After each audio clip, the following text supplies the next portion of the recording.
L'invité du jour, animé par Aurélie Véron. L'invité du jour sur Espoir FM aujourd'hui, c'est Patricia Cassi. Bonjour Patricia. Bonjour. Alors vous êtes la vice-présidente de l'association Le Passage. Alors je crois que ça n'a rien à voir avec la ville du Passage d'Agen. Qu'est-ce que c'est que cette association ?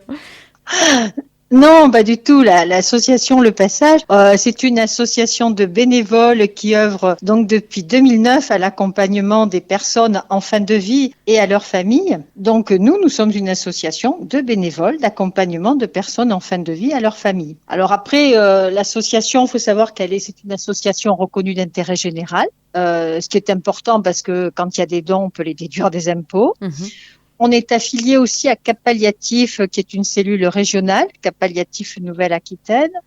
Et on est également adhérente à l'ASFAP. Là, c'est sur un plan national. D'accord. Et puis on intervient surtout donc dans des EHPAD, que ce soit en Gironde, en Lot-et-Garonne et en Dordogne. Et donc, quand vous dites c'est une association d'accompagnement des personnes en fin de vie et de leurs proches aussi, Oui. ça veut dire quoi en fait ? Donc, vous êtes là au moment de la fin de vie de quelqu'un, vous soutenez les proches, vous soutenez cette personne aussi, vous nous, l'écoutez ? on va reprendre. Oui, nous, si vous voulez, on va être là durant tout ce chemin qui va vers la mort. Nous, ce qui nous importe là, c'est vraiment d'apporter un peu de chaleur humaine, tout simplement par notre présence, parce que des fois, ça va être une présence silencieuse. Des fois, je me suis trouvée à m'asseoir à côté d'une personne qui regardait la télévision, parce que elle adorait regarder la télévision. Donc, on regardait la télévision ensemble. Ça peut être une présence aussi silencieuse. Ça peut être une écoute. Donc, on va voir que, si vous voulez, on va aussi écouter les familles qui accompagnent ces personnes en fin de vie. On va être là tout au long de ce chemin. Alors, ce que je peux dire là tout de suite, c'est que quand on intervient donc dans des institutions, parce qu'on intervient principalement dans des institutions, il faut savoir quand même qu'on signe une convention. On n'y va pas comme ça en disant tiens, j'ai 2 heures à offrir et je vais aller dans telle institution. On signe une convention avec l'institution puisque tout ce qui est association de bénévolat d'accompagnement de personnes en fin de vie est extrêmement encadré par la loi et parce que dans ces associations, il y a obligation, nous les bénévoles, il y a obligation d'être formés. Il y a une formation. Et ensuite, donc, quand nous intervenons dans ces institutions, faut bien préciser que nous ne sommes ni du médical ni de la famille. Et ça a son importance. Très souvent, ce qu'on remarque, c'est que les personnes, puisque moi, ça fait 10 ans que je suis bénévole d'accompagnement, simplement pour dire aussi que je suis intervenue en Suisse. Je suis toujours bénévole d'accompagnement en Suisse à Genève, dans une institution. Et que ce que je remarque depuis 10 ans, c'est que quand on est avec ces personnes en fin de vie, il y a plein de choses qu'elles ne veulent pas dire ou qu'elles ne peuvent pas dire à leur famille.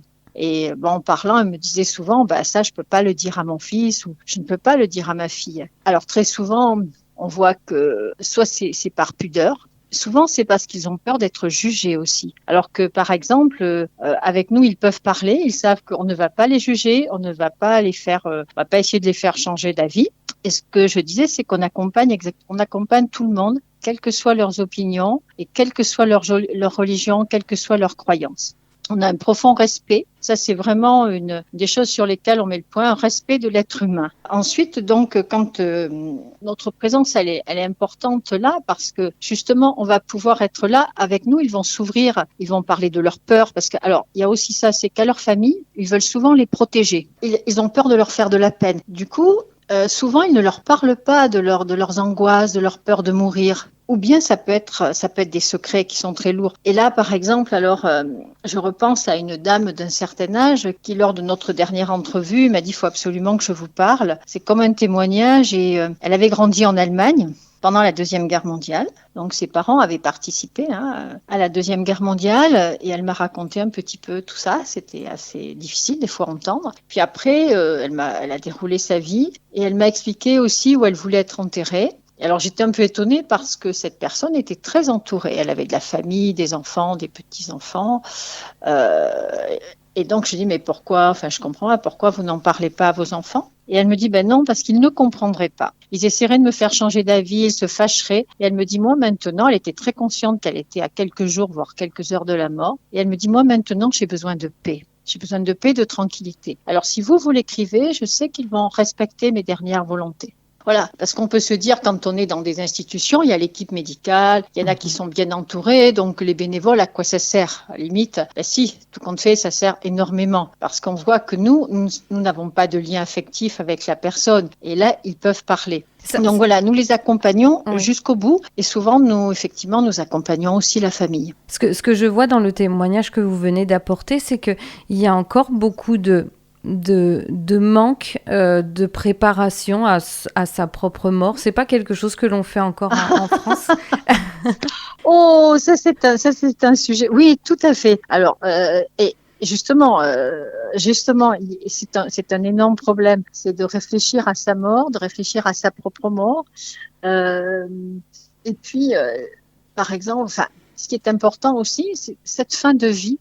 Et je trouve qu'effectivement, en France, on est peut-être un petit peu silencieux là-dessus. On a un petit peu de mal, nous, en France, à parler de la mort et à parler de la fin de vie, à aborder ces questions. Mais là, on touche quelque chose qui est, je crois, de la volonté politique. Puisque le fait de mourir, oui, ça va concerner tout le monde et cette fin de vie va concerner tout le monde. Donc, dire que plus on en parle, plus on le prend en compte, plus on va avoir de bénévoles, plus on va essayer de on va rendre humain cette fin de vie. Oui, on va la rendre humaine, cette fin de vie, on va l'accompagner jusqu'au bout. Parce que, donc, dans l'association, pour nous, ce qui est important, c'est qu'il y a ce temps du mourir où la personne, elle va faire tout ce chemin. Et ça, c'est à respecter parce que combien de fois j'ai vu des gens vraiment évoluer au cours de ce chemin et cette acceptation vers la fin. Il faut prendre le temps. Donc là, je repense à une dame parce que quand je vais à la maison de Tara, j'y reste la semaine et je prenais le petit déjeuner avec une dame qui allait décéder quelques jours après et on parlait, on échangeait, on parlait de recettes de cuisine, vous voyez, de choses très banales, on riait aussi. Et à un moment donné, elle se rendait compte que c'était fini, elle n'allait plus pouvoir. Elle me parlait de sa batterie de casseroles, je m'en souviendrai toujours. Elle avait une superbe batterie de casseroles et là elle s'arrête et puis elle me dit mais c'est fini pour moi, tu vois, c'est fini. Je ne préparerai plus tel plat, je ne pourrai plus faire plaisir à mon mari, à mon fils. Et puis elle a verbalisé à haute voix tout ce qu'elle ne pouvait plus faire. Et en même temps, elle en prenait conscience, s'est mise à pleurer. Donc là, nous on est là, les bénévoles, en tant que soutien. Par moments, on se tait aussi, on est en silence. Mais on est là et on accueille tout ça. Et elle faisait ce chemin, elle le faisait à haute voix. Elle prenait conscience à haute voix de tous ces deuils qu'elle faisait, de tout ce qu'elle ne pourrait plus faire. D'accord, donc c'est important aussi.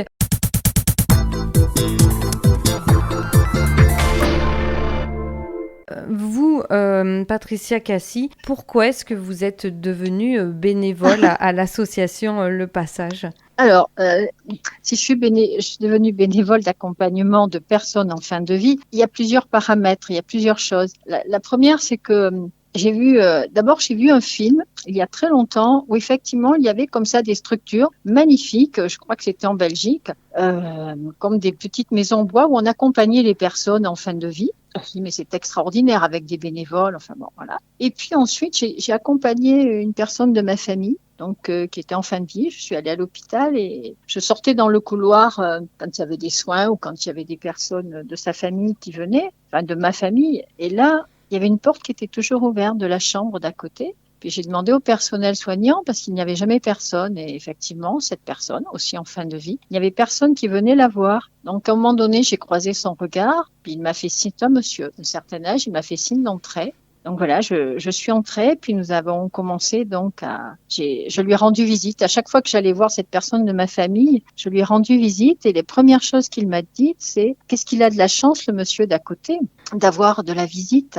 Et là, j'ai trouvé ça extrêmement violent de voir cette personne qui allait mourir et qui était seule. Donc, bon, je l'ai accompagné le temps que j'allais voir la personne de ma famille. Et puis après, effectivement, je lui ai dit au revoir parce que j'ai dit là, c'est la dernière fois que je viens. Je lui ai dit au revoir et ça a déclenché quelque chose. Je me suis dit, bon, j'ai essayé de regarder ce qui existait comme association et j'ai pris contact. J'ai fait une formation en France et après, j'ai fait une formation en Suisse qui a duré 1 an. Et je mets mon énergie, voilà, au service de l'association du Passage pour développer, voilà, ces équipes de soins palliatifs, pour intervenir en unité de soins palliatifs et pour qu'il y en ait de plus en plus. D'accord. Donc l'association accueille de nouveaux bénévoles, ça c'est encore possible.